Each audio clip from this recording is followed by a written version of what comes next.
नमस्कार दोस्तों, अगर आपको मुंबई इंडियंस और दिल्ली कैपिटल्स के बीच खेला गया आईपीएल 2025 का 63वां और एक और दिलों की धड़कन रोक देने वाला सबसे रोमांचक महामुकाबला पसंद आया हो तो आप इस वीडियो को एक लाइक जरूर करें।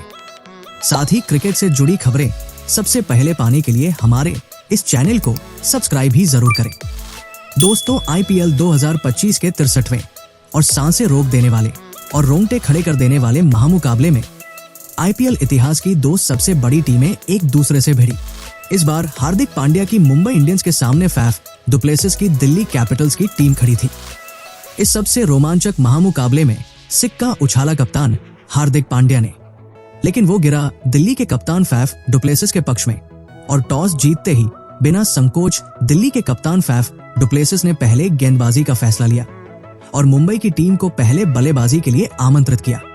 उसके बाद रनों की बारिश करने के इरादे से मुंबई के दो दिग्गज ओपनर बल्लेबाज मैदान में उतरे। रायन रिकेल्टन और हिटमैन रोहित शर्मा के कंधों पर इस महामुकाबले में अपनी टीम को एक विस्फोटक ओपनिंग शुरुआत दिलाने की बहुत बड़ी जिम्मेदारी थी, क्योंकि इसी मुकाबले को जीतने वाली टीम प्लेऑफ के लिए क्वालिफाई होने वाली चौथी टीम बनने वाली थी। इसी वजह से इस निर्णायक मुकाबले में शुरुआत से ही मुंबई की बल्लेबाजी खतरनाक फॉर्म में नजर आने लगी थी। पारी का पहला ही ओवर डालने आए मुकेश कुमार के खिलाफ रोहित शर्मा के बल्ले से एक लाजवाब चौका सभी को इस मुकाबले में देखने को मिला था। तो वही उसकी अगले ओवर में गेंदबाजी पर लगाए गए दुष्मंता चमीरा के खिलाफ रायन रिकेल्टन ने अपने बल्ले से एक के बाद एक दो लगातार शानदार छक्के लगा दिए। शुरुआत से ही मुंबई की खतरनाक बल्लेबाजी को देखकर दिल्ली की गेंदबाजी दबाव महसूस करने लगी थी, लेकिन तभी गेंदबाजी पर लगाए गए मुस्तफिजुर रहमान के इस तीसरे ओवर की दूसरी गेंद पर मुंबई की टीम के सबसे अनुभवी बल्लेबाज यानी रोहित शर्मा अभिषेक पोरेल के हाथों कैच आउट हो गए। आपको बता दें कि रोहित शर्मा 5 गेंद में बस 5 रन ही बना सके। रोहित शर्मा जैसे महान बल्लेबाज के शुरुआत में ही आउट हो जाने के बाद मुंबई की टीम ने विल जैक्स को बल्लेबाजी के लिए भेजा था और विल जैक्स ने भी आते ही पारी के चौथे ओवर में गेंदबाजी पर आए विपराज निगम के खिलाफ 2 धमाकेदार चौके लगाकर अपनी इस पारी की शुरुआत की थी। तो वही उसके अगले ओवर में विकेट निकालने वाले मुस्तफिजुर रहमान के खिलाफ भी विल जैक्स के बल्ले से एक ताबड़तोड़ छक्का देखने को मिला। अब सेट हो चुके रायन रिकेल्टन और विल जैक्स के बीच एक महत्वपूर्ण साझेदारी इस महामुकाबले में बननी शुरू हो चुकी थी, लेकिन तभी गेंदबाजी पर लगाए गए मुकेश कुमार ने मुंबई की टीम के लिए धमाकेदार बल्लेबाजी कर रहे विल जैक्स को विपराज निगम के हाथों कैच आउट करा दिया। विल जैक्स इस मुकाबले में 13 गेंद में 21 रन बनाकर आउट हो गए। अब मुंबई की टीम ने अपने 2 बहुत ही बड़े बल्लेबाजों के विकेट खो दिए थे। अब मुंबई की टीम दबाव महसूस करने लगी थी। अब बल्लेबाजी के लिए सूर्य कुमार यादव को भेजा गया था। आपको बता दें कि पावर प्ले के 6 ओवरों में 54 रन मुंबई की टीम ने इस मुकाबले में लगा दिए थे, लेकिन पावर प्ले खत्म हो जाने के बाद गेंदबाजी पर लगाए गए कुलदीप यादव ने एक छोर पर पूरी तरह सेट हो चुके रायन रिकेल्टन को ही माधव तिवारी के हाथों कैच आउट कर दिया। रायन रिकेल्टन इस मुकाबले में 18 गेंदों में 25 रन बनाकर आउट हो गए। आपको बता दें कि कुलदीप यादव ने मुंबई का एक बहुत ही बड़ा विकेट हासिल करके अब मुंबई की परेशानियों को और भी ज्यादा बढ़ा दिया था। जी हाँ, आपको बता दें कि विकेट गिरने के बाद तिलक वर्मा मैदान में उतरे थे, लेकिन लगातार विकेट गिरने की वजह से अब मुंबई की रन गति धीमी पड़ चुकी थी। आपको बता दें कि कप्तान फैफ डु प्लेसिस की गजब की कप्तानी की वजह से मुंबई के ये दोनों ही खतरनाक बल्लेबाज बड़ा शॉट नहीं लगा पा रहे थे। दबाव मुंबई की बल्लेबाजी पर भी अब दिखने लगा था, लेकिन तभी पारी के 11वें ओवर में दुष्यंता चमीरा के खिलाफ बहुत समय बाद तिलक वर्मा ने गजब का छक्का लगा दिया। लेकिन इसके बावजूद दिल्ली के स्पिन गेंदबाजी में मुंबई के इन 2 बल्लेबाजों को बांध कर रखा था। मुंबई की बल्लेबाजी भले ही विकेट नहीं गिरने दे रही थी, लेकिन फैफ डु प्लेसिस के गेंदबाज मुंबई को ज्यादा रन भी नहीं बनाने दे रहे थे, जिस वजह से अब अंतिम ओवरों में मुंबई की बल्लेबाजी देखने लायक होने वाली थी। लेकिन तभी आया पारी का 14वां ओवर, जहां पर गेंदबाजी पर आए मुस्तफिजुर रहमान के खिलाफ सूर्य कुमार यादव ने एक दनदनाता छक्का लगा दिया और इसके बाद अब मुंबई की बल्लेबाजी ने गियर चेंज करने का फैसला ले लिया था। और फिर इसी बीच सूर्य कुमार यादव और तिलक वर्मा के अर्धशतकीय साझेदारी भी पूरी हो चुकी थी।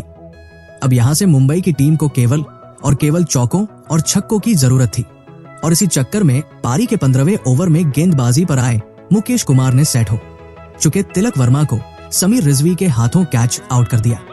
तिलक वर्मा 27 गेंद में 27 रनों की पारी खेलकर आउट हो गए। आपको बता दें कि तिलक वर्मा ने अपना विकेट एक गलत मौके पर गंवा दिया था। जिन ओवरों में बड़े शॉट खेलने के लिए तिलक वर्मा सेट हो रहे थे, उन्हीं ओवरों में आकर तिलक वर्मा अब आउट होकर मैदान से बाहर जा रहे थे। अब बल्लेबाजी के लिए मुंबई के कप्तान हार्दिक पांड्या मैदान में उतरे थे, लेकिन तभी फिर एक बार पारी के 17वें ओवर में पहली ही गेंद पर सूर्य कुमार यादव के बल्ले से गजब का चौका देखने को मिला था। लेकिन आपको बता दें कि इसी ओवर में गेंदबाजी डाल रहे दुष्यंत चमीरा ने मुंबई के कप्तान हार्दिक पांड्या को ही मुकेश कुमार के हाथों कैच आउट कर दिया। कप्तान हार्दिक पांड्या इस मुकाबले में 6 गेंद में बस 3 रन ही बनाकर आउट हो गए। मुंबई की आधी बल्लेबाजी खत्म हो चुकी थी। इस अंत के ओवरों में भी दिल्ली की टीम बाजी मारती हुई दिख रही थी। अब मैदान पर नमनधीर आए थे, लेकिन अब सेट हो चुके सूर्य कुमार यादव की बल्लेबाजी इस मुकाबले में बहुत ही खतरनाक हो चुकी थी। आपको बता दें कि सूर्य कुमार यादव दिल्ली की गेंदबाजी पर अब लगातार चौके छक्के लगाते हुए दिख रहे थे और फिर पारी के 18वें ओवर की पहली ही गेंद पर मुकेश कुमार को एक गजब का छक्का लगाते हुए सूर्य कुमार यादव ने अपना इस मुकाबले का एक धमाकेदार अर्धशतक पूरा कर लिया। लेकिन मुंबई की धीमी बल्लेबाजी की वजह से दिल्ली की गेंदबाजी मुंबई की टीम को कमजोर समझ बैठी थी। जी हां, मुकेश कुमार के इस ओवर में जो आगे होने वाला था, इसका अंदेशा तो कप्तान फॉफ डुप्लेसिस को भी नहीं था। उन्होंने भी ये अंदाजा नहीं लगाया था, क्योंकि इस ओवर में स्ट्राइक पर आए नमन धीर ने इस ओवर में लगातार 2 चौके और 2 शानदार छक्के लगाते हुए इस एक ही ओवर में मुकेश कुमार को 27 रन लगा दिए थे। इस एक ही ओवर ने पूरा मुकाबला ही पलट कर रख दिया था। नमन धीर की बल्लेबाजी ने पूरे मुंबई के स्टेडियम में फिर एक बार जान डाल दी थी। तो वही इस पारी के अंतिम यानी 20वें ओवर में गेंदबाजी पर आए दुष्यंत चमीरा के खिलाफ अब सूर्य कुमार यादव ने अपनी असली ताकत सभी को दिखाई और इस आखिरी ओवर में भी एक चौका और 2 गजब के छक्के लगाते हुए इस अंतिम ओवर में भी 21 रन लगा दिए। मुंबई की टीम की आखिरी 2 ओवरों में इस धमाकेदार बल्लेबाजी ने कप्तान फैफ डुप्लेसिस तक के होश उड़ा दिए थे और मुंबई के इस अद्भुत बल्लेबाजी के चलते अंत में 180 रनों का एक सबसे बड़ा लक्ष्य मुंबई की टीम ने दिल्ली के आगे रखा। उसके बाद मुंबई से मिले 181 रनों के एक विशाल लक्ष्य का पीछा करने दिल्ली के 2 दिग्गज ओपनर बल्लेबाज मैदान में उतरे। दिल्ली के पिछले मुकाबले के शतक वीर के एल राहुल और दिल्ली के कप्तान फॉफ डुप्लेसिस के कंधों पर इस करो या मरो वाले महामुकाबले में अपनी टीम को एक ताबड़तोड़ ओपनिंग शुरुआत दिलाने की बहुत बड़ी जिम्मेदारी थी। तो वहीं मुंबई की टीम की तरफ से इस पारी की शुरुआत करने ट्रेंट बोल्ट आए थे, जो अपने पहले ही ओवर में विकेट लेने के लिए बहुत ही ज्यादा मशहूर थे। लेकिन उनके इसी ओवर में के एल राहुल और कप्तान फॉफ डुप्लेसिस दोनों ने ही मिलकर एक चौका ट्रेंट बोल्ट को लगा दिया था। पहले ही ओवर में दिल्ली की टीम को एक शानदार धमाकेदार शुरुआत अब मिल चुकी थी। लेकिन इस पारी के दूसरे ओवर में गेंदबाजी पर लगाए गए दीपक चहर ने दिल्ली के कप्तान फैफ डुप्लेसिस को ही मिशेल सेंटनर के हाथों कैच आउट कर दिया।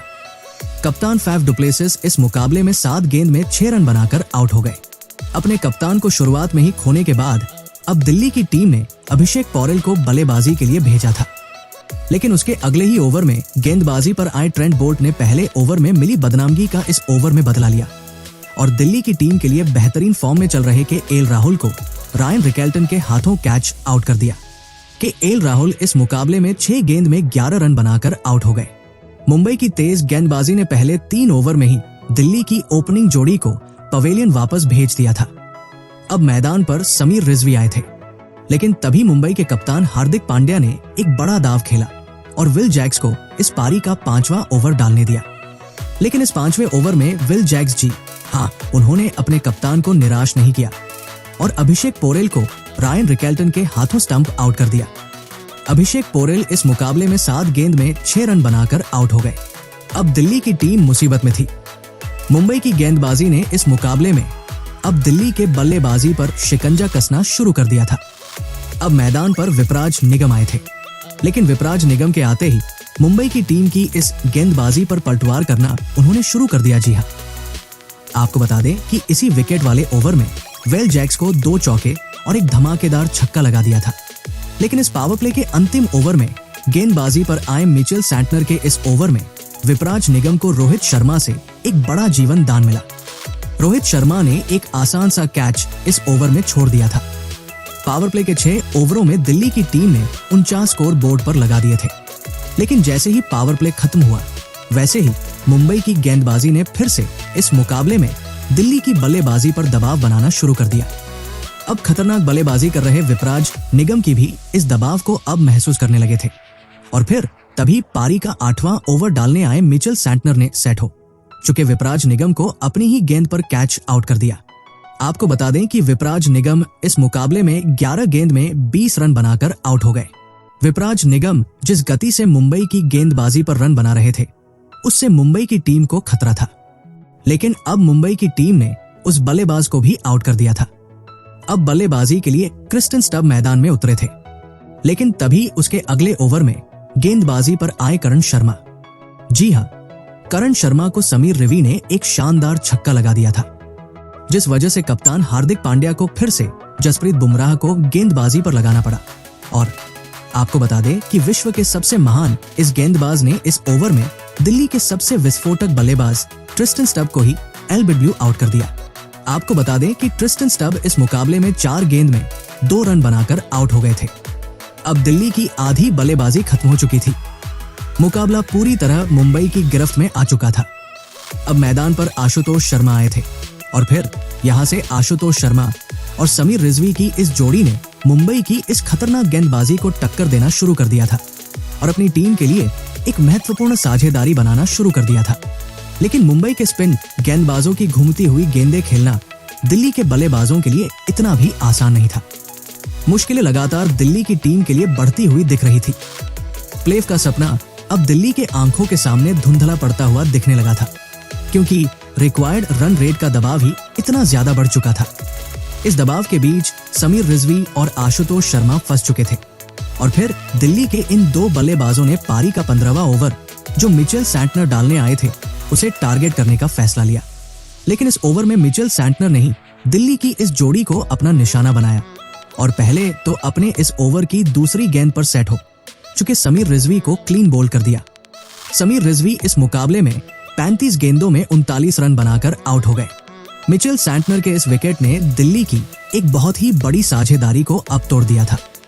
अब मैदान पर माधव तिवारी आए थे, लेकिन मिचेल सैंटनर ने अपने इसी ओवर की 5वीं गेंद पर दिल्ली की टीम का प्लेऑफ में पहुंचाने की अंतिम उम्मीद को भी खत्म कर दिया और आशुतोष शर्मा को रायन रिकल्टन के हाथों मिशेल सेंटर ने ही स्टंप आउट कर दिया। आपको बता दें कि आशुतोष शर्मा इस मुकाबले में 16 गेंद में 18 रन बनाकर आउट हो गए थे। आशुतोष शर्मा के साथ दिल्ली की इस मुकाबले को जीतने की और प्लेऑफ के लिए क्वालिफाई होने की उम्मीद भी मैदान छोड़कर बाहर चली गई थी। जी हां, ये उम्मीद भी लगभग खत्म हो चुकी थी। अब बल्लेबाजी के लिए दुष्यंता चमीरा आए थे, लेकिन दुष्यंता चमीरा के साथ बल्लेबाजी कर रहे माधव तिवारी को भी इसी बीच जसप्रीत बुमराह ने क्लीन बोल्ड कर दिया। माधव तिवारी इस मुकाबले में 4 गेंद में 3 रन बनाकर आउट हो गए। अब दिल्ली की टीम इस मुकाबले की सभी उम्मीदें खत्म हो चुकी थी। मुंबई की प्ले की टिकट अब इस मुकाबले में पक्की हो चुकी थी। अब बल्लेबाजी के लिए कुलदीप यादव मैदान में उतरे थे, लेकिन जहां पर दिल्ली की बल्लेबाजी मुंबई की गेंदबाजी का सामना नहीं कर पाई, वहां पर दिल्ली का निचला क्रम क्या ही मुंबई के गेंदबाजों के सामने खड़ा रह पाता। और फिर तभी पारी के 18वें ओवर में गेंदबाजी पर आए करण शर्मा ने कुलदीप यादव को राज बाबा के हाथों कैच आउट कर दिया। आपको बता दें कि कुलदीप यादव 8 गेंद में 7 रन बनाकर आउट हो गए। अब दिल्ली की टीम अंतिम विकेट के रूप में मुस्तफिजुर रहमान मैदान में उतरे थे, लेकिन उन्हें भी गेंदबाजी पर आए जसप्रीत बुमराह ने क्लीन बोल्ड कर दिया और इसी के साथ इस रोमांचक महामुकाबले में दिल्ली की टीम को मुंबई की टीम ने 59 रनों से हराकर प्लेऑफ के लिए क्वालिफाई कर लिया। दोस्तों, मुंबई की टीम अब इस टूर्नामेंट की चौथी टीम बन गई है जो प्लेऑफ खेलेगी। उनके अलावा गुजरात, बेंगलुरु और पंजाब की टीम भी प्लेऑफ के लिए क्वालिफाई हो चुकी है। लेकिन दोस्तों, मुंबई की टीम को इस महामुकाबले में जीताने के पीछे और प्लेऑफ क्वालिफाई कराने के पीछे मुंबई के एक विस्फोटक बल्लेबाज का सबसे बड़ा हाथ रहा है और उस खिलाड़ी का नाम था सूर्य कुमार यादव, जिन्होंने इस महामुकाबले में जहां पर कोई भी मुंबई का बल्लेबाज बड़ा शॉट नहीं खेल पा रहा था, वहां पर अकेले केवल 43 गेंदों में 7 चौके और 4 छक्के लगाते हुए 73 रनों की एक अद्भुत मैच जिताने वाली पारी खेली और इसी के चलते आज अब मुंबई की टीम चौथी टीम बन गई है जो प्लेऑफ में पहुंच चुकी है। तो दोस्तों, आप सूर्य कुमार यादव की इस अद्भुत बल्लेबाजी के लिए उन्हें 10 में से कितने अंक देना चाहेंगे? आप अपनी राय नीचे कमेंट करना बिल्कुल ना भूलें। धन्यवाद।